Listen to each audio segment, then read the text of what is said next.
So let's bring in Bret Baier, our chief political anchor, because Bret, I think the obstruction part of this is rather remarkable, because they're saying that the special counsel did not draw a conclusion one way or the other, presented the evidence to the Attorney General, but basically left it up to the Attorney General, does not conclude that the president committed a crime, the special counsel, but did not exonerate him, but that after reviewing it, it sounds like Attorney General Barr and Deputy Attorney General Rosenstein do not believe, Bret, that this constituted obstruction of justice. Your thoughts? First of all, let's just pause. This is stunning. After 675 days, after a country has been through obsession, really, of this case and nonstop coverage, this is the conclusion, that no American conspired or worked with Russia to alter the 2016 election. Amazing. That the president and his campaign did not have any ties to that action. Think about all the things that have been said and speculated and talked about. This is a moment that is a complete win for President Trump. To your point about obstruction, yes, they list a series, according to the Attorney General, of things that they question about obstruction of justice. But as Attorney General Barr has written before, for obstruction of justice to be a crime, there has to be an underlying crime, misdeed, that leads to it. They are saying that that was not found, and thereby, as the executive, the commander-in-chief, he is not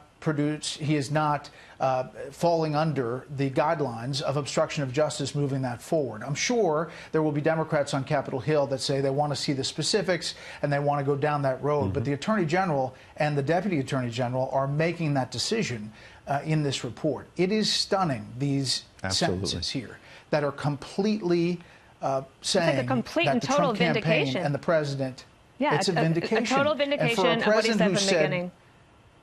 231 times, Dana, he said no collusion or tweeted it. 231 times.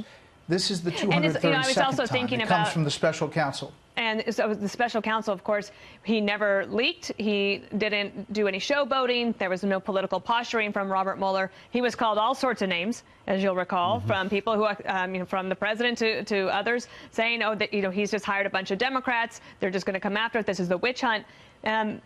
And Mueller never reacted to that. And in the end, you get something where you had Democrats so worried that Bob Mueller was going to be fired by the president. Yeah. Never fired. He was allowed to investigate. And then it turns out that you have this man who has a stellar reputation, finishes a report that everyone should be able to agree was done with the utmost of integrity. And here we have it. So, yes, we should all pause for a second. And also, this is good. This is great news for America that Russia tries to do this and no Americans participate. That is absolutely it's stunning. Bret, it's a win for America, really. Yeah. I mean, it's not partisan to say that. If you're left or right, you should be happy that this is the conclusion, that there is not someone in America who conspired with Russia to alter the 2016 election. And there will be all kinds of fallout on both sides.